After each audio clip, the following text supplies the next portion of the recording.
My son stood beside a row of brand-new pickup trucks and looked at me like I was a stain on the floor. "Stop embarrassing me, Dad," he said. People turned. Bankers. Salesmen. Old customers. Even the young boys wiping shine off the hoods stopped moving. I was holding my old service ledger, the one with oil on the corners and 40 years of honest work inside it. My son pointed at it and laughed. "You brought that greasy trash here?" I said nothing. Then he leaned closer, but loud enough for everyone to hear. "You're a broke old mechanic. You don't own a thing here." That one landed deep. Because we were standing on ground my hands had kept alive long before his showroom had glass doors. Welcome back to Final Act Revenge. If you are watching late tonight, please take care of your health, drink some water, and stay with me. Then my old friend stepped through the door with the lease papers and asked why my signature was worth more than my son's whole deal. My name is Ivan Fraser. I was 76 years old when my son called me a broke old mechanic at his dealership opening. Not retired, not tired, not stubborn, broke, old, mechanic. He used those words like 3 wrenches thrown across a concrete floor. I was born in Canada, but Florida made me old. Orlando did it slowly. One hot summer, one storm season, one busted engine at a time.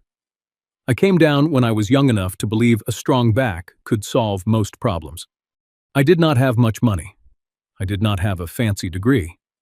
What I had was a toolbox, a tow truck that started only when it felt respected, and a pair of hands that learned faster than my mouth ever did. Engines made sense to me. People lied. Engines complained honestly. A bad belt squealed. A weak battery coughed. A transmission did not pretend to love you while preparing to leave you stranded on the side of I-4. So I listened to machines, and they fed my family. I fixed pickup trucks for roofers, pool men, landscapers, delivery drivers, and fathers who needed one more month out of a truck they could not afford to replace. I fixed work vans after hurricanes pushed water where water had no business going. I fixed RVs for retired couples who had saved 20 years to see the country and cried when their dream died in a gas station parking lot. Sometimes they paid cash. Sometimes they paid late. Sometimes they paid with a handshake and a promise, and I wrote it down in my service ledger because I believed a man's debt should be remembered with mercy, not shame. That ledger became my second memory. Brown cover, oil on the corners, pages curled from heat and dirty fingers. Inside were names, dates, VIN numbers, parts ordered, favors given, debts settled, and small notes only I understood. Call Earl before storm season. Mabel's van needs gentle steering. Ray's left hand still weak. Check liftgate. That last name mattered. Ray Carver. Ray and I worked together before either of us had gray hair. He was a mechanic too, stubborn as rust, and twice as hard to scrape off once he decided something was right. We met in an old garage outside Orlando where the roof leaked in 3 places, and the owner paid late in 4. Ray could rebuild a carburetor while arguing baseball. I could diagnose an engine by the way it shook at idle. Between the two of us, we kept more trucks alive than that garage deserved. Years later, Ray managed to buy the land under that same service bay. Not because he was rich, because he saved like a man afraid of sleeping under a bridge, and because men like us believed land was safety when everything else moved. Then trouble came. Ray hurt his hand on a diesel job. His fleet customers nearly walked. Back taxes piled up. The property almost slipped away from him. I worked nights. I fixed trucks he could not touch. I paid part of what he owed when he was too proud to ask. He hated me for 2 weeks. Then he hugged me in the parking lot and told me never to mention it again. We mentioned it in the lease instead.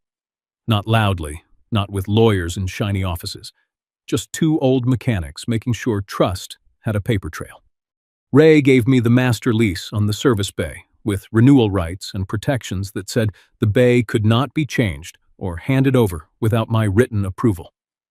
He wrote one line in my ledger that I never forgot. Ivan keeps the bay as long as he keeps the doors honest. That was not poetry. That was how men like us said, Thank you. Years passed. The city grew. Trucks got bigger, computers got smarter, and customers started wanting coffee bars with their oil changes.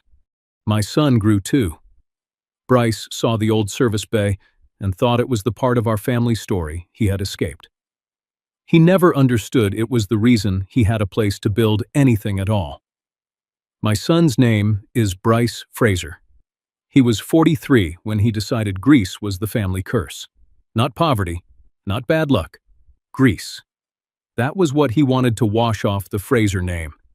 When he was young, he used to sit in the corner of the service bay after school with a soda, a bag of chips, and homework spread across an old parts catalog. He did not complain then. Children do not always know what to hate yet. He would watch me lift hoods, drain oil, change brakes, and argue with engines that had no intention of cooperating. Sometimes Ray Carver would hand him a wrench just to make him feel useful. "Hold this, kid," Ray would say. Bryce would hold it like it was a dead fish. I laughed back then. I thought he was just a boy who did not like dirt. Later, I learned dirt can become shame if someone teaches you to see it that way. In high school, things changed. His friends had fathers who worked in offices, real estate, insurance, sales. Men with clean cuffs. Men who came home smelling like cologne instead of diesel. Men who did not have black lines under their fingernails no matter how hard they scrubbed. One afternoon, I picked Bryce up in my tow truck. The old one, yellow paint, faded, passenger door whining like it had a personal grudge. He got in fast and kept his head down. "What's wrong?" I asked. "Nothing." That is usually a child's first lie. A week later, I heard him on the phone. "No, he doesn't own a dealership. He just fixes trucks." Just. There was that word again. I stood in the hallway and did not move. A father learns how to be wounded quietly, because if you make noise, your child has to choose whether to apologize or defend the thing that hurt you. Bryce chose defense. As he got older, he became good at business. Very good. He understood financing language, truck buyers, social media ads, trade-in numbers, and how men talk when they want to feel successful before they sign paperwork. He could sell a pickup by making a contractor believe the truck understood his back pain. I admired that. I still do. A man can do wrong and still be talented. That is what makes him dangerous. When Bryce first came to me with the idea for Fraser Premier Trucks, I wanted to believe it was a bridge. "Dad," he said, "we can take the old place and make it something real." I looked at the service bay, the old lift, the tool cabinets, Ray's chair in the corner, the ledger on my desk. "It is real." He smiled like I had missed the point. "I mean, bigger, cleaner, more respectable." Those were the words he did not say all at once, but they were always there, waiting behind his teeth. He designed a showroom with glass doors and bright lights. He brought in polished desks, a coffee bar, leather chairs, and a sign so large you could probably read it from Tampa if the sun hit it right. Some of it was good. I will admit that. The place needed repair. The roof leaked. The waiting room had a ceiling fan that shook like it owed somebody money. The bathroom door stuck in July. Progress is not the enemy. But Bryce did not want progress. He wanted erasure.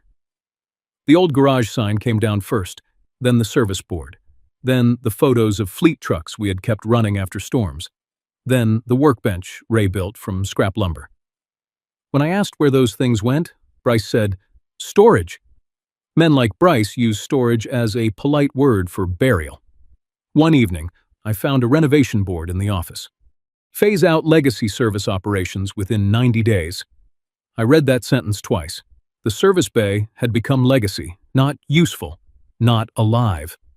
Legacy, a word people use when they want to honor something just long enough to remove it. Bryce came in while I was still looking at it. "Dad, don't start." I turned. "You're closing the bay? We're repositioning. Trucks still break. Service can be outsourced."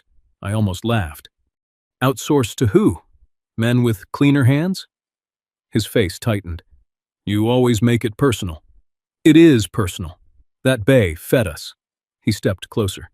"You fixed trucks so I wouldn't have to. Why are you angry that I don't want to smell like your life? That one stopped me. There are insults that bounce off age because age has heard worse. And there are sentences that find the young father still living inside the old man. That sentence found him. Before I could answer, Vince Rowe walked in from the showroom. Vince was Bryce's investor partner, a man with bright teeth, expensive shoes, and eyes that measured square footage before they measured people.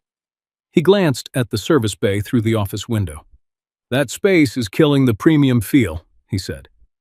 Bryce looked relieved someone had said it for him. Vince lowered his voice. "Get your father to sign before the lender walks." I looked at Bryce. He looked away. Then Sienna Clark's name appeared on the schedule for the opening. Bank representative, floor plan financing review, site control verification. That was when the words began to line up in my head. Service bay removed, lease release, site control, lender, signature. A few days later, I saw a packet on Bryce's desk. Fraser Premier Trucks, financing overview. I should have walked away. Instead, I read one slide. Site control secured upon launch. Under it, another line. Legacy service operations to be phased out within 90 days. I set the packet down exactly where I found it. By the time Bryce handed me the opening schedule, he had already written the old service bay out of a future built on top of it. 3 days before the opening, I went back to the old service bay before sunrise. I did that often. At my age, sleep becomes less of a rest and more of a negotiation. Some mornings, the bed loses. The dealership was quiet then. No sales music, no polished shoes, no bright smiles talking about monthly payments. Just the smell of fresh paint sitting on top of old oil, like a new suit worn over work clothes. I unlocked the side door and stepped inside. The showroom looked sharp. I will give Bryce that. Rows of new trucks waited under clean lights, hoods gleaming, tires dressed so black they looked wet. There were leather chairs near the coffee bar, glass desks, a wall screen looping video of pickups climbing hills most buyers would never visit. But behind the banner, behind the polished front, the old bay was still there. Barely. The lift where Ray once dropped a wrench on his boot and invented 4 new words. The concrete stain from a transmission leak I never managed to scrub out. The corner where Bryce used to do homework on a milk crate because the office chair was broken. The metal shelf where I kept my service ledger, wrapped in a rag when storms came through and rain pushed under the door. Now a black curtain covered most of it. Across the curtain, Bryce had hung a banner. Fraser Premier Trucks, luxury pickup experience. I stood there for a long time. Luxury, experience, fine words. But they were hiding the place that had fed us. I reached for the curtain and pulled it back. The old workbench was gone. Ray's chair was gone. The handwritten service board was gone. The compressor had been pushed into the corner like an old dog nobody wanted guests to see. I heard a voice behind me. "Mr. Fraser?" Marcy Lane stood near the office door with a folder in her hand. She had kept books for me and Ray for more years than I cared to count. She was 61, neat as a church bulletin, and could find a missing receipt faster than most men found their car keys. "You're early," I said. "So are you." "That makes one of us suspicious." She almost smiled. Then she looked at the curtain. "He told the crew to keep it covered during the opening." "Bryce?" She nodded. "Said buyers don't need to see the repair side." I let the curtain fall. Trucks still break after people buy them. That was my thought. She walked closer and lowered her voice. "I wasn't going to bring this up yet." That sentence never brings comfort. Marcy opened the folder and handed me a printed email. Bryce had asked her for scans of old lease files, service records, fleet customer lists, Ray's property notes, and ledger pages tied to taxes and repairs. I read the subject line. Site control package. Not history, not branding. Site control. My thumb rested on the paper, and I felt the old ache in my knuckles wake up. "He told me it was for a legacy display," Marcy said. "Something about honoring the garage." "Honoring is what people say before they move your photograph to the hallway." Her mouth tightened. There's more. Of course there was. She handed me another page, a renovation sketch. The service bay was labeled Phase 2, VIP Delivery Lounge, Finance Office, Photo Area. Legacy service operations to be phased out within 90 days. I read that last line slowly. Legacy service operations. That was me. That was Ray. That was Otis Bell dragging in wrecks after midnight. That was Earl Sutton's crew truck after a storm. That was every young mechanic who learned not to cross-thread a bolt because I made him do it again the right way. Bryce had found a way to make living people sound like old carpet. The front door opened. My son walked in carrying 2 coffees and wearing the kind of smile men use when they are about to explain why your pain is inefficient. "Dad," he said, "you're not supposed to be back here." I looked at the banner. "Back here used to be the front of my life," he sighed. "Please don't start." "I didn't start this. You're making it emotional." "It is emotional. It's business." I turned to him. "Business is what people call it when they want the knife to look clean." His face hardened. "Buyers spending $70,000 on a truck don't want to see a dirty garage." From behind him, Otis Bell's gravelly voice answered before I could. "A dealership without a service bay is just a parking lot with cologne." Otis had come in through the side door with a box of old parts tags I thought were lost. 70 years old, retired tow driver, bad knees, worse manners, and loyal in the way only men who have shared bad coffee at 2 a.m. can be loyal. Bryce looked embarrassed. Good, he should have. Marcy stayed quiet, but she held the site control email like a witness waiting to be sworn in. I looked at Bryce and asked, "Why do you need Ray's property notes?" He glanced at Marcy, then back at me. "For financing. There it is. For clarity," he snapped. "Banks need clarity. No, they need truth." He set the coffees on the workbench that was no longer there, realized it was gone, and looked annoyed at the empty space. That small thing hurt more than it should have. He had removed the bench and forgotten it had ever mattered. That was when I first understood Bryce was not polishing the future. He was sanding the old service bay down until no one could prove who built it. Bryce asked me to meet him in the new finance office that afternoon. He did not call it a finance office. He called it the Client Delivery Suite. That was Bryce's talent. He could put a soft name on a hard thing and make people thank him for the cushion. The room used to be Ray's parts cage. Years ago, there were belts hanging on hooks, brake pads stacked by size, oil filters in boxes, and one old radio that only played country music if you hit it on the left side. Now there was a glass desk, 2 leather chairs, a framed photo of a black pickup truck parked in front of a lake. No tools, no dust, no memory. Bryce sat across from me with Vince Rowe beside him. Vince had the kind of smile that never reached his eyes. He wore a watch big enough to time a rocket launch and kept tapping one finger on the desk like I was late to my own removal. Bryce slid a folder toward me. "Dad, it's just paperwork." I looked at the folder. Men only say just paperwork when the paper is taking something. Vince chuckled.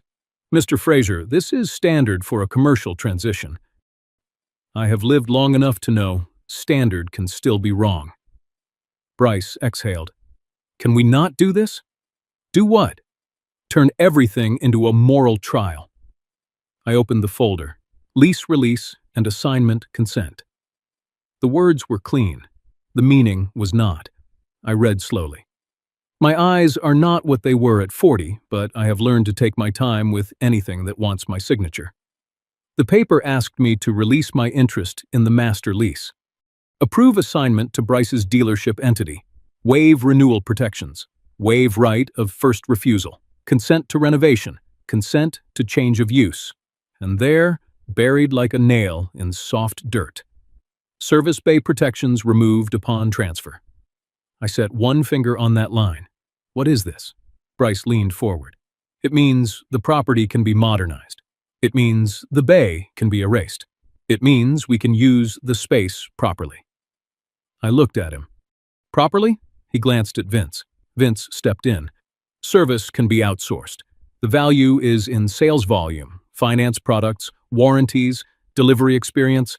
The Old Bay is sentimental, but it's not the growth engine. I almost smiled. Son, if engines listened to men like you, half of Orlando would be walking. Bryce's face hardened. Dad! No, you brought me here. Let me speak. He sat back, jaw tight. I turned another page. A site control summary. Then a lender checklist. Then a projected floor plan financing schedule. I knew enough to understand the shape of it. The bank would not keep feeding inventory money into a dealership if the ground under that dealership was not clean on paper. Bryce needed the lease to look simple, and I was the complication. A knock came at the glass door. Sienna Clark stepped in, carrying a tablet and a thin folder. She was in her 40s, neat, professional, with a face that said she had heard too many confident men explain problems they had created. Mr. Fraser, she said to me. Sienna Clark, I'm with the lender. I nodded. Ivan Fraser. Bryce brightened. Sienna is just here to verify a few items before the opening. Sienna glanced at the folder in front of me. Without clear site control, the inventory line cannot move forward on the current timeline. There it was. Not cruel, not personal. Just cold business. Bryce looked at me like the sentence had come from heaven and proved him right. You hear that, Dad? I heard it. Then you understand. I understand why you are sweating. His eyes flashed. Vince leaned forward.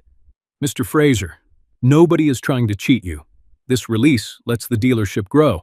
Everybody wins. Everybody? Yes. Ray wins? Vince paused. The landowner benefits from a stronger tenant. Marcy wins? That depends on staffing needs. Otis wins? Vince smiled thinner. With respect, this is not about retired mechanics. I closed the folder halfway. That is exactly the problem. Bryce rubbed his forehead. Dad, this is why people say you're difficult. People? He did not answer. I opened the financing packet again. One line caught my eye. Ivan Fraser Legacy Support. Secured. I read it twice, then looked at my son. You used my name. Bryce did not blink. It's accurate. You're my father. Your history here matters. My history matters in a packet, but embarrasses you in a showroom? He went quiet. Sienna looked from him to me. Vince tapped the desk again. Bryce, we need this cleaned up before tomorrow. Before tomorrow. Before the opening. Before the lender walked. Before Ray asked questions. Before I had enough time to think. I turned one more page. Owner approval expected. Lease transfer pending family release. Ray approved this? Bryce hesitated. Vince answered too fast. Expected. It says expected. I looked at Sienna. Did your bank receive this as close to done? She did not answer right away. That was answer enough. Bryce leaned closer. Dad, please. Don't make this harder than it has to be. You mean don't make the lie work for its dinner. His voice dropped. You're going to ruin this because you can't let go of a garage. I felt that one. Not because it was true. Because he believed it. I stood slowly and picked up the folder. My signature is not grease you wipe off before company arrives. Bryce stood too. Then what do you want? I want you to stop calling theft a transition. Vince's smile disappeared. Sienna closed her tablet halfway. For the first time, she looked less like a banker verifying documents and more like a woman realizing the documents had been telling only half a story. I put the folder back on the desk. I thought you needed my signature to help the dealership grow. Bryce said nothing. The papers say you needed it to make a lie look finished. The opening crowd arrived before the Florida heat had mercy on anyone. By 10 in the morning, Fraser Premier Trucks looked like the kind of place Bryce had always imagined. Fresh banners, polished windows, rows of pickup trucks lined up like soldiers with chrome smiles.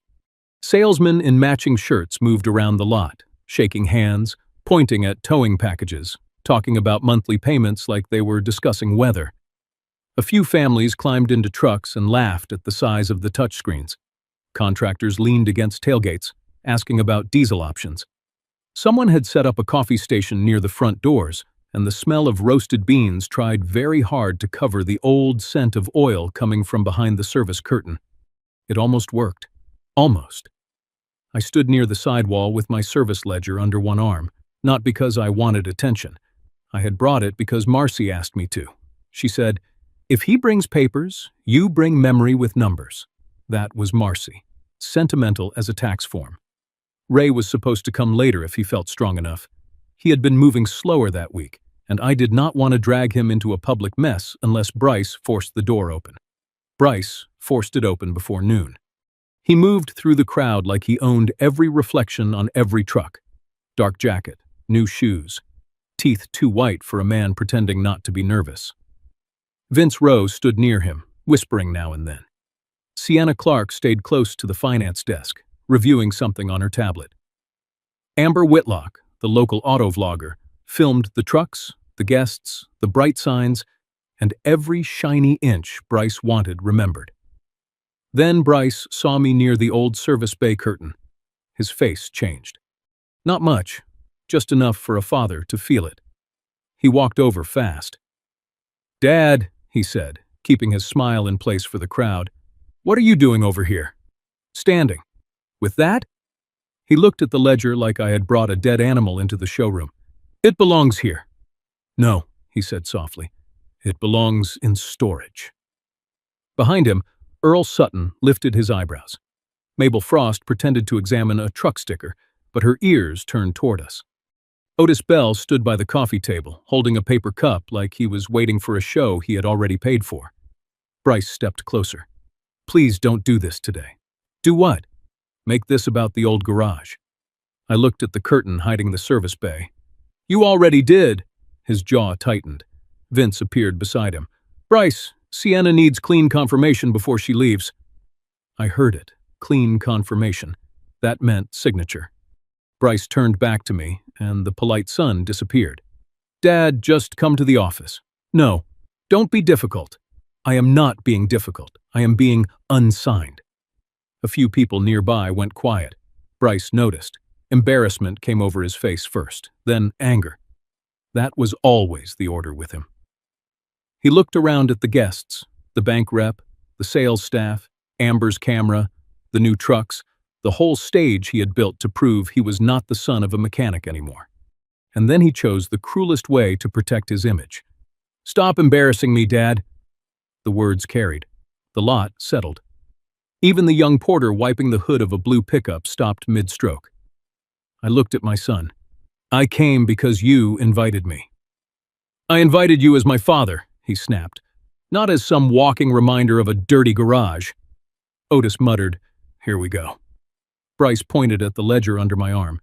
"And you bring that greasy trash like it means something." "It does mean something." "No, Dad, it doesn't. Not here." He lowered his voice, but not enough. "You don't own a thing here." That sentence moved through the room like a cold draft. Sienna looked up from her tablet. Vince's expression tightened, not from shame, but from calculation. Amber's camera light stayed on. Bryce took another step toward me. "You're a broke old mechanic standing in a real dealership." There it was. Not just anger. Not just frustration. The truth of how small he needed me to be. I felt the ledger under my fingers. The oil had darkened the leather at the corners. The pages inside held 40 years of names, debts, repairs, store favors, tax receipts, lease notes, and promises made when men still looked each other in the eye before paper made it official. My voice stayed calm. "Careful, Bryce," he laughed once. "Or what?" Then he reached back to Vince. Vince handed him a folder. Bryce slapped it against the hood of a white truck hard enough that Mabel flinched. "Sign the release, Dad." I looked at the papers. "Here?" "Yes, here. Right now." "Why?" "Because I am done letting your nostalgia hold my future hostage." People were watching now, not pretending not to, watching. Bryce pushed the folder closer. "Sign it, Dad. Don't kill my future because you're still in love with a garage." Before I tell you why my old friend walked in with the lease papers, let me ask you something. If your own child used the work that fed them to shame you in front of strangers, Would you stay quiet to keep peace? Or would you let the room learn who really built the ground they were standing on? Tell me in the comments, because dirty hands can still hold clean truth. I looked at the release papers, then at my son, then at the curtain hiding the service bay. For one breath, I almost felt tired enough to let him win. Not because he was right, because being humiliated by your own child in front of strangers drains something from a man that sleep does not replace. Then the glass door opened. The little bell above it rang. Ray Carver stepped inside. He had a cane in one hand and an old envelope in the other. His shoulders were narrower than I remembered, but his eyes were still the same, sharp, stubborn, and entirely unwilling to be managed by a man in polished shoes. Marcy Lane walked in behind him. Bryce went still. "Ray," he said, "this isn't a good time." Ray looked around the showroom, at the trucks, at the curtain, at the papers on the hood, then at me. Finally, he looked at Bryce. "It's my land," Ray said. "I thought I could choose my time." Nobody spoke. Ray lifted the envelope. On the front, in faded black ink, were the words, "Fraser and Carver Service Bay, Master Lease Copy." Bryce's face changed. Not anger this time. Fear. Ray stepped closer, breathing a little hard, but smiling like an old mechanic who had just found the missing bolt. "The room just heard you call him a broke old mechanic," he said. "So answer me this, Bryce." He laid the envelope on the hood beside the release papers. "If your father doesn't own a thing here, why is his signature worth more than your whole deal?" Ray Carver did not raise his voice. He never had to. Some men learn early that volume is for people who are not holding proof. He stood beside that white pickup, one hand on his cane, the other resting on the old envelope he had placed next to Bryce's release papers. The envelope looked wrong there. Everything around it was polished: chrome, glass, fresh paint, new leather, new signs, new promises. That envelope was old, soft at the corners, faded from time. The kind of paper a man keeps in a filing cabinet because it matters too much to throw away and too much to leave lying around. Bryce stared at it like it had crawled out from under the floor. "Ray," he said, forcing a smile, "we can talk in the office." Ray looked at him. "You mean the old parts cage?" A few people shifted. Bryce's face tightened. "It's a finance office now." "Is it?" Ray tapped his cane once against the floor. "Funny how a room becomes something else when the man who remembers it is told to stand outside." I saw Bryce swallow. Sienna Clark stepped forward, tablet in hand. "Mr. Carver, you are the property owner?" Ray nodded. "Raymond Carver. My name is on the deed, but that does not mean this boy has clean control of the ground he's selling dreams on." Vince Rowe moved in quickly. "Mr. Carver, with respect, this is a family matter and a commercial transition. We have documents in process." Ray looked at him. "You always say with respect, right before disrespecting someone." Otis Bell made a low sound that might have been a cough and might have been joy. Vince did not smile. Ray opened the envelope. His fingers were slower than they used to be, but steady. I remembered those hands rebuilding fuel pumps, holding bolts between two knuckles, tapping a wrench against a stubborn housing until the metal remembered who was in charge. He pulled out the lease papers. The original master lease. My name was on the first page. Ivan Fraser. Not as a guest, not as a retired old man, not as a memory Bryce could use in a brochure, as the leaseholder. Ray handed the first page to Sienna. She took it carefully. Bryce stepped forward. "That lease is old." Ray nodded. "So am I. We both still work." Sienna read silently, eyes moving line by line. I watched her face change. Not shock. Bankers do not like showing shock. It was something colder. Recognition. "This lists Mr. Ivan Fraser as the master leaseholder," she said. The room went quiet. Bryce said, "That was for the old garage arrangement." Ray pulled another page. "Extension option." He laid it down. "Still active." Another page. "Right of first refusal." Another. "Assignment restriction." Another. Service Bay Protection Clause. He tapped that page with one crooked finger. That one is my favorite. Sienna looked up. This says major change of use to the service bay requires written approval from Ivan Fraser and Raymond Carver. Ray smiled slightly. That's right. Bryce shook his head. That clause was symbolic. Ray turned to him. Symbolic clauses do not stop financing, Bryce. Legal ones do. Vince's jaw tightened. Sienna looked toward Bryce. Did you disclose this protection clause in the packet? Bryce's eyes flicked to Vince. Too fast. Not fast enough. I disclosed that lease transition was pending. Ray laughed once. It was not a happy sound. Pending is doing a lot of work today. I stood there with my ledger under my arm and felt something inside me loosen. Not joy, not revenge. Relief. There is a kind of humiliation that makes you wonder whether your whole life was smaller than you believed. Then one old friend opens an envelope, and paper says what your heart was too tired to defend. Ray looked toward me. You all should know why that lease exists. Ray, I said quietly. No, he said. They already made it public. He faced the room. Years ago, this land nearly slipped out from under me. My hand was busted. Fleet customers were leaving. Taxes were late. I was too proud and too stupid to ask for help. Otis muttered, still are, mostly. Ray pointed at him without looking. Quiet, Bell. For the first time that day, a few people laughed. Ray continued. Ivan worked nights. Fixed trucks I could not touch. Kept customers from walking. Paid part of what I owed when I was pretending I didn't need anyone. Bryce looked away. Good. He needed to hear it anyway. Ray's voice softened, but the room leaned in. I offered him money when I got back on my feet. He told me to put it into the property. So I gave him the master lease, not as charity, as a promise. A man who helps keep the doors open deserves a say before somebody tears the doors off. Sienna glanced at me. Mr. Fraser, did you ever sign a release of this lease interest? No. Did you approve assignment to Bryce Fraser's dealership entity? No. Did you approve conversion of the service bay? No. Vince stepped in again. The business plan assumed family alignment. Ray turned slowly. Assumed? He pointed at me. That man was called a broke old mechanic in front of your banker. That does not sound aligned to me. Amber Whitlock's camera remained lowered, but I saw her thumb near the record button. She was listening now, not performing. Bryce said, This is being twisted. I looked at him. By whom? He turned on me. Dad, you know I was trying to build something. Yes.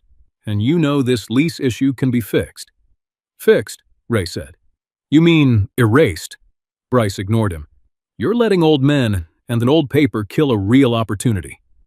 I felt Ray stiffen beside me, but I answered first. Old paper is what young ambition signs when it wants to be trusted. Sienna took another look at the lease. From a lending standpoint, this is material. Site control is not clear without Mr. Fraser's release and Mr. Carver's approval. Bryce's face went pale. Vince whispered something under his breath. Earl Sutton, who had been standing near a silver truck, stepped forward. I'm one of those fleet customers in your packet, Bryce. Bryce blinked. Earl, now isn't... I asked a question. Bryce's mouth shut. Earl looked at Sienna. I bought trucks because Ivan kept mine alive after Hurricane Ian flooded half my equipment. I came here because I thought the service bay was part of the deal, not because of a coffee bar. Mabel Frost spoke from beside the door. My late husband trusted Ivan. That's why I came. Otis lifted his paper cup. I came because the old man still knows when a truck is lying. The room began to shift again. Not loudly, but enough. Bryce had built a showroom. Ivan had built trust. Those are not the same thing. Ray slid one final page from the envelope. It was not typed. It was a photocopy from my ledger. His handwriting. Ivan keeps the bay as long as he keeps the doors honest. Ray placed it on the hood, beside the release papers Bryce had wanted me to sign. Your father didn't rent this land from me, Ray said. He earned my trust on it. For a moment, I could not look at Bryce. I looked at that old note instead. a sentence written between two mechanics who were too proud to call it love and too practical to leave it unrecorded. Bryce's voice came smaller this time. Dad, I didn't know all of that. I looked at him, then. No, you knew enough to use it. That stopped him, because it was true. Maybe he did not know every page. Maybe he did not know every night Ray and I kept that bay alive, but he knew the name Fraser meant something on that lot. He knew fleet customers still asked for me. He knew banks liked history when history made risk look smaller. He had used the parts of my life that helped him and mocked the hands that made them. Ray gathered the lease pages back into order and handed them to Sienna. Make copies if you need to, he said. But understand this clearly. No assignment, no change of use, no removal of that bay without Ivan. Sienna nodded. I understand. Bryce looked at Vince. Vince did not look back. That told me plenty. The master lease proved I was not standing in my son's dealership as a guest. I was standing on the last piece of ground his whole deal still needed permission to touch. For a few minutes, I thought the truth would be enough. That was foolish. Truth is strong, but it does not always move fast. A desperate man moves faster. Bryce looked at the master lease, then at Sienna Clark, then at Vince Rowe. He saw the same thing I saw. His clean opening had become dirty with facts, so he changed the fight. He stopped arguing about paper. He started arguing about the future. Fine, he said. His voice was lower now, more controlled, and somehow that made it worse. Dad has old rights. Ray has old paper. Everybody gets to feel sentimental. But what happens tomorrow? No one answered. Bryce turned toward the sales team standing near the trucks. What happens to the jobs here if financing freezes? A young salesman looked down. Bryce turned to the service curtain. What happens to the mechanics if we can't stock inventory? What happens to the families who were counting on this place opening strong? I felt the room shift. That was Bryce's gift. He knew where to put fear. Sienna Clark did not help him on purpose, but her words gave him weight. Without verified site control, she said carefully, we cannot move forward on the current financing schedule. Bryce lifted his hand toward me. You hear that, Dad? I heard her. Then hear me too. He stepped closer. You built the old bay. I know that. Ray knows that. Everyone knows that now. Congratulations. But people like you built the past. People like me have to build what comes next. Ray's hand tightened on his cane. I could feel Otis Bell behind me getting ready to say something rude. I lifted one finger, and Otis stayed quiet. Bryce reached for the release papers again. Sign it. Keep whatever tribute wall you want. Put up an old wrench. Hang the ledger in a glass box. I don't care. But don't kill the future because you're still in love with a garage. That sentence found a soft place in me, not because he was right, because I was tired. 76 years old is not the same as 36. A man can still stand straight and feel the years inside his bones. He can still remember how to fight and wonder whether fighting is just another word for refusing to step aside. I looked at the young porters, the salesmen, the mechanics who had not spoken, the customers who had come for a celebration and were now watching a father and son tear the air in half. Then I looked at Ray. He looked pale, too pale. This should not have been his burden. Vince Rowe moved in like a man who smelled weakness. Mr. Fraser, he said, nobody is asking you to vanish. This release can include language honoring the old bay. But if we miss the funding window, this whole operation takes a hit. I looked at him. And you care about the operation? I care about jobs, growth, stability. Funny how investors discover compassion right when they need a signature. His smile did not move. Bryce took a pen from his jacket and held it out. Dad, please. That word nearly did it. Please. Not yelled, not polished, just small. For 1 second, I did not see the man who had called me broke. I saw the boy in the back of the tow truck, embarrassed and hungry for a cleaner life. I saw him doing homework beside my invoices. I saw myself coming home late and telling myself I was working for him. even when being gone was costing him something too. Maybe I had given him safety, but not enough presence. Maybe grease had fed him and still wounded him. Maybe a man my age should stop holding doors younger people want to walk through. I reached for the pen. Ray said my name. Ivan. His voice was quiet. I kept my eyes on the paper. The release sat on the hood of that white truck, smooth and waiting. My name was already printed near the bottom. Ivan Fraser. A line beneath it. A place to disappear. My fingers touched the pen. Then Marcy Lane spoke. Before he signs away the lease, maybe everyone should see who kept this land alive. Her voice came from near the office doorway. She was holding my ledger. Not the copy, the original. Brown cover, oil stains, corners dark from 40 years of hands.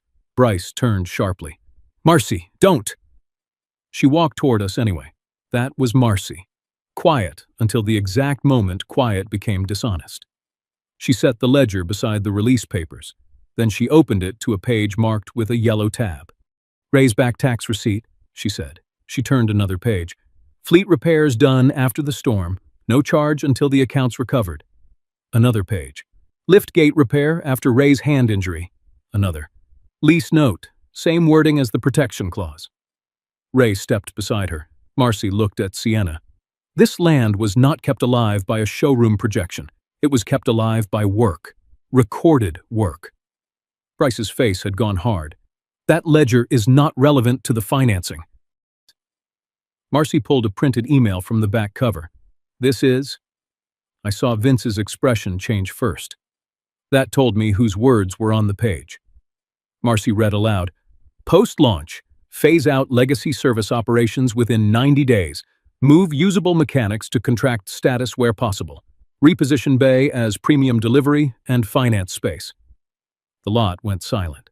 Not shocked silent. Worse, understanding silent. Otis Bell lowered his coffee cup.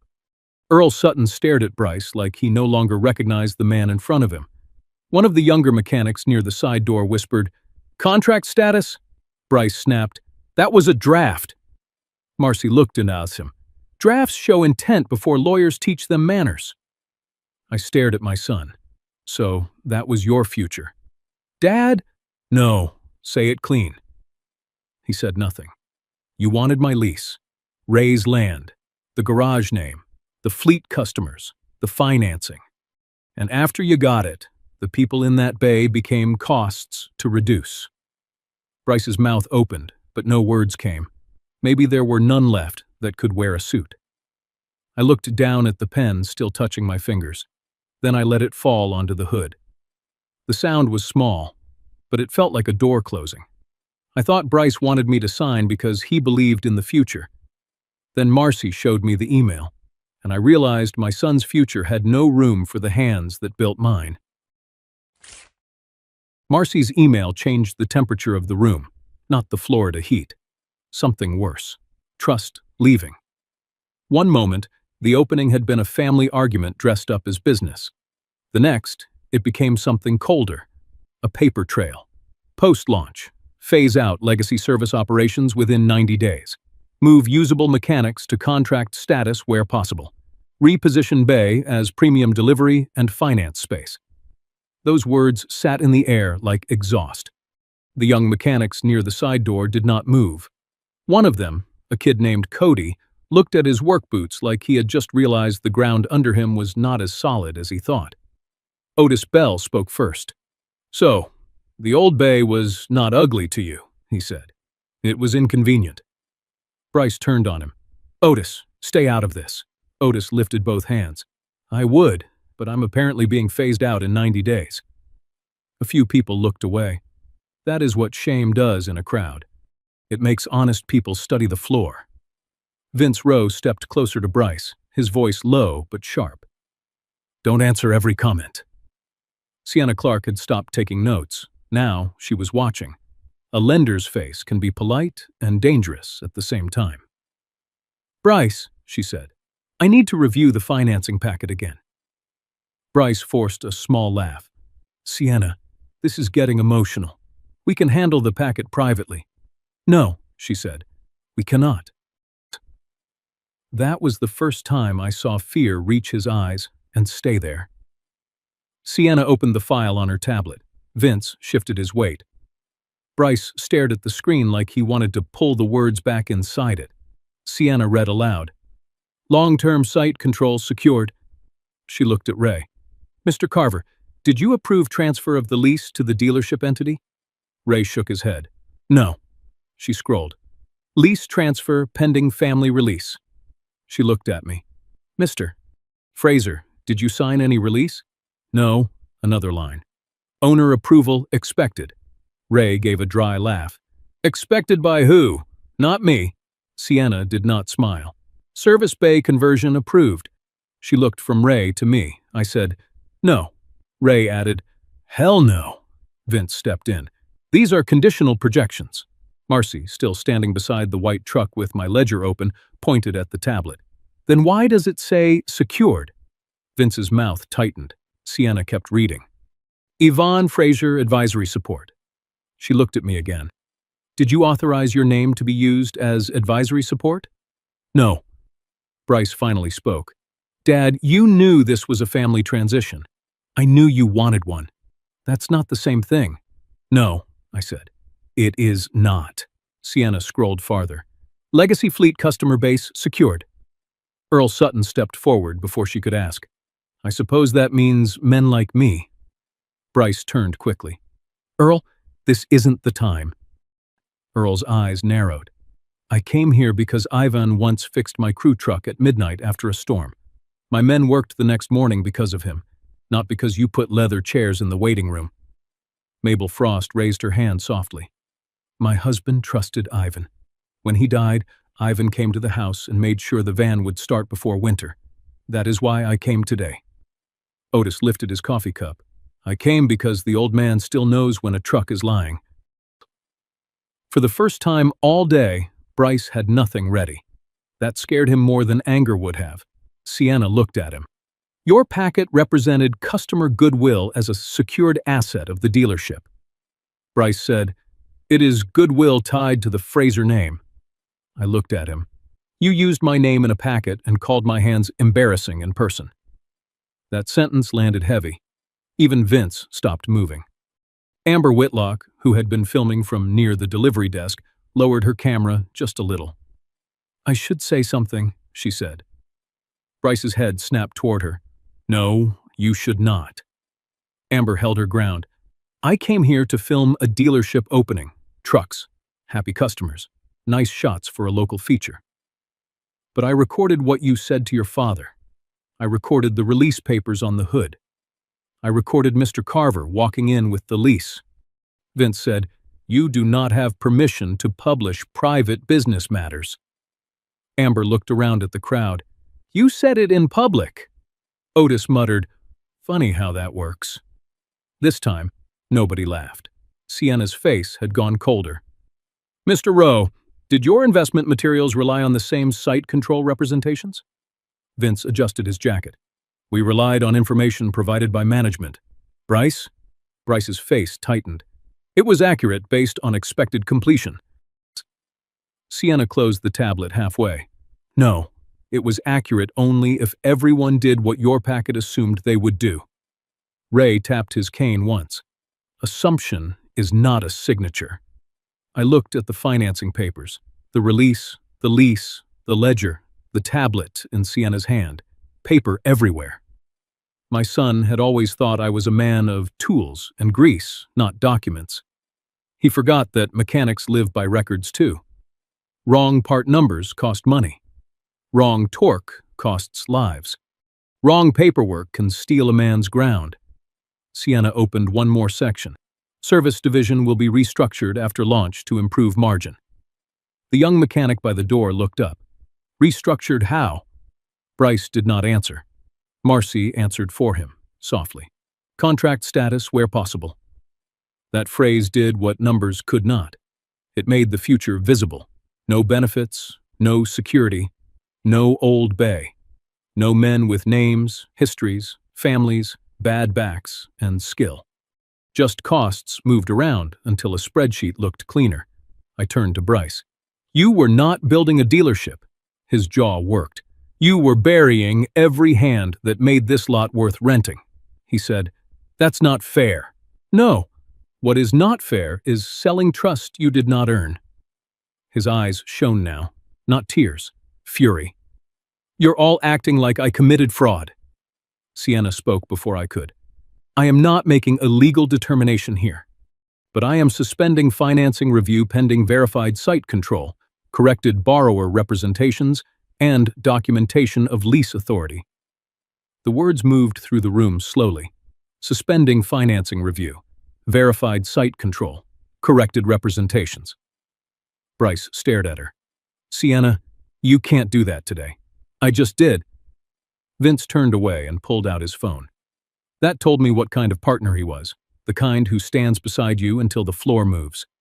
Bryce saw it too. For a second, he looked young, not innocent, young, like the boy in the tow truck again, ashamed of the smell, wanting someone else's father, someone else's story, someone else's clean beginning. But I had no room left to soften the truth for him. He pointed at me. "You'd rather let this fall apart than let me build something." I stepped closer. "No. I would rather let a lie fall apart than let it drive over the people who made it possible." The lot was silent. Even the coffee machine seemed to stop hissing. Ray moved beside me. Marcy closed the ledger gently, but left her hand on the cover. Earl and Mabel stood with the kind of quiet support older people give when they have seen enough life to know the exact moment a person needs witnesses. Bryce had told the bank my name gave his dealership trust. Then he told the room my hands made him ashamed. The packet did not just expose his deal, it exposed the kind of son he had become. I did not shout. At 76, you learn that shouting is for men who are afraid the truth will not carry on its own. I walked to the hood of that white pickup, where Bryce's release papers still lay beside Ray Carver's master lease and Sienna Clark's financing notes. 3 kinds of paper. One asking me to disappear. One proving I still had ground under my feet. One showing how my son had dressed a lie for the bank. Marcy Lane handed me my service ledger. The old brown cover felt warm from her hands. Oiled dark corners, bent pages. A lifetime that smelled faintly of diesel, rainwater, and work nobody applauded while it was happening. I placed the ledger on top of the master lease, not beside it, on top. Because before the lease had legal language, it had history. "This greasy old notebook kept cleaner records than your investor packet," I said. Nobody laughed. They knew I was not trying to be clever. Ray stepped beside me. "That line in the ledger was mine," he said. "Ivan keeps the bay as long as he keeps the doors honest. And I meant it then. I mean it now." Bryce stared at the papers. "Dad, don't do this." I looked at him. "You already did." His face hardened. "I was trying to build something." "No. You were trying to take something that was already built and make it look like it started with you." Vince Rowe put his phone away and stepped forward. "Mr. Fraser, let's slow down. No one benefits from making a public scene." Otis Bell snorted. "You should have told Bryce that before he called his father broke in front of half of Orlando." Vince ignored him. "We can revise the documents, clarify legacy service, adjust language. There is still a deal here." I looked at Sienna. She was watching him with the expression of a woman who had just heard too many polite words in one morning. "Ms. Clark," I said, "can this financing move forward today with that packet?" She answered carefully. "No. Financing review is suspended pending verified site control, corrected borrower representations, and documentation of lease authority." Bryce's shoulders dropped half an inch. That was the first real consequence. Not anger, not shame. A door closing. Sienna continued. "The floor plan inventory line cannot advance on the current timeline. Not while lease assignment, service bay rights, and owner approval remain unresolved." Vince's jaw tightened. "Understood," he said, though his face said the opposite. Ray picked up Bryce's lease release papers and read the top line with disgust. "Assignment consent." He looked at Bryce. "You wanted your father to sign away the only protection this bay had." Bryce said, "That bay is holding everything back." Ray nodded slowly. Then so am I. He took the page and laid it flat on the hood. No assignment to Bryce's entity without Ivan's approval. No change of use. No removing that service bay while I own this land. Bryce turned to me. You're letting him control my future? I touched the ledger. No. I am refusing to let you control mine with a lie. Then I took the pen from beside the release papers. For 1 second, Bryce's eyes lifted. Hope. He still thought Father's hand might betray itself at the last moment. I clicked the pen open and wrote one word across the first page. Declined. The ink looked black against all that white paper. Small word. Heavy sound. I slid the release back toward him. You will not get my lease. You will not use Ray's land as if approval was already promised. You will not market the old garage legacy while planning to phase out the men who kept it alive. Bryce swallowed. Dad? No. That word came out quiet. It was stronger that way. I turned to Sienna. Any future packet using my name, Ray's land, or the Fraser and Carver service history comes through me and Ray in writing. Nothing implied, nothing expected. Sienna nodded. That is clear. I turned to Marcy. You keep the compliance files. Lease, service records, fleet accounts, tax receipts, all of it. No one pulls pages from history and calls it branding. Marcy's eyes softened. I'll keep them straight. You always did. Then I looked at Otis Bell. You still willing to mentor the young mechanics 2 mornings a week? Otis raised his coffee cup. If they can survive my opinions. That got a real laugh. Small, relieved, human. Earl Sutton stepped forward. My fleet stays with the Bay, he said. If the Bay stays honest. Mabel Frost nodded. My husband would have said the same. I looked at Bryce then. Not as a businessman, as my son. You called me a broke old mechanic because you thought grease meant failure. You forgot something. He did not answer. Broke old mechanics do not usually hold the paper your banker came to verify. His face went red. You're humiliating me. I felt the old wound open again. Because even now, after all of it, he thought humiliation had started when truth reached him. No, I said. I am refusing to let you use my humiliation as collateral. The words settled over the lot. Amber Whitlock lowered her camera completely. Maybe she knew some moments should be witnessed before they are shared. Vince walked away to make a call. That told everyone what had happened. Money had lost confidence. Bryce stood alone beside the truck he thought would be the center of his opening. The shine on the hood reflected the papers he could not fix with a speech. The dealership did not explode. Life rarely gives you that kind of drama. Customers still stood around. Trucks still gleamed. Balloons still pulled against their strings, but the deal had changed. The ground had spoken. The Bay had survived, and for the first time that day, the old service curtain did not look like something hiding shame. It looked like something waiting to be opened again. Bryce walked into that opening with a polished showroom, a banker, and a deal he thought was already his. He left with his financing suspended, his release declined, and my ledger sitting on top of the lease he could not take. The dealership opened that day, not the way Bryce wanted, not with clean paperwork, easy financing, and the old service bay quietly erased behind a curtain. But it opened. People still looked at trucks. Salesmen still answered questions. The balloons still pulled against their strings in the Florida heat. And behind that black curtain, the service bay stayed. A week later, the consequences arrived the way consequences usually do. Not with shouting, with emails, changed passwords, revised documents, quiet phone calls nobody wanted to make. Sienna Clark suspended the financing review until every representation was corrected. Vince Rowe paused his capital and stopped returning Bryce's calls as quickly as he once answered them. Ray Carver refused the lease assignment. I declined the release permanently. The master lease stayed in my name. The right of first refusal stayed alive. The service bay protection stayed untouched. Marcy Lane took control of the records, and no one touched the ledger without signing it out like it was evidence in a trial. Otis Bell came in twice a week to train younger mechanics and complain about their music. Earl Sutton kept his fleet with us. Mabel Frost brought coffee one morning and said her husband would have liked seeing the old bay open again. I did not cry then. Old men save tears for places where tools cannot see them. Bryce called me 11 days after the opening. His voice was different, smaller. Not humble yet, but closer to human. "Dad," he said, "I'm sorry." I listened. Apologies are like used trucks. You do not judge them by the shine. You look underneath. So I gave him terms. He would send corrected letters to Sienna and every investor who received the false packet.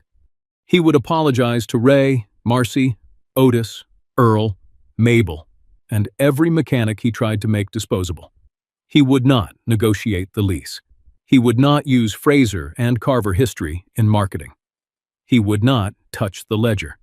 He would not stand in front of people and call honest work embarrassing. And if he wanted any place near the business again, he would spend 12 months in the service bay. No vest, no sales title, no polished office, no speech. He would check tire pressure, carry parts, learn customer intake, sweep floors, study brake inspections, and stand beside men whose hands knew more truth than his whole financing packet. He was quiet. Then he asked, "You want me to be a mechanic?" "No," I said. "I want you to learn why the men who fixed trucks were never beneath you." That was the door I left open. Not wide, not unlocked, just open enough for a changed man to knock. Ray and I later signed an amendment. If I could no longer manage the lease, the service bay would move into an apprenticeship trust, not automatically into Bryce's hands. That was cold. It was also necessary. Love without boundaries becomes permission. Forgiveness without change becomes another set of keys handed to the wrong person. We hung the old Fraser and Carver sign back inside the bay, not in the showroom, not near the coffee bar. In the bay where it belonged. Below it, Marcy framed one copied page from my ledger. "Ivan keeps the bay as long as he keeps the doors honest."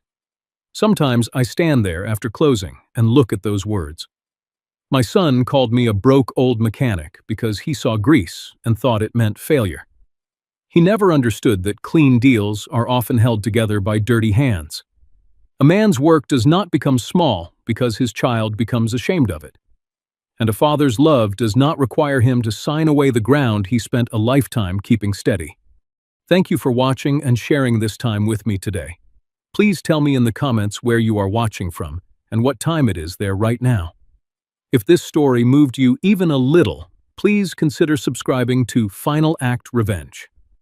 Another story is waiting for you on your screen right now. YouTube believes you may enjoy it.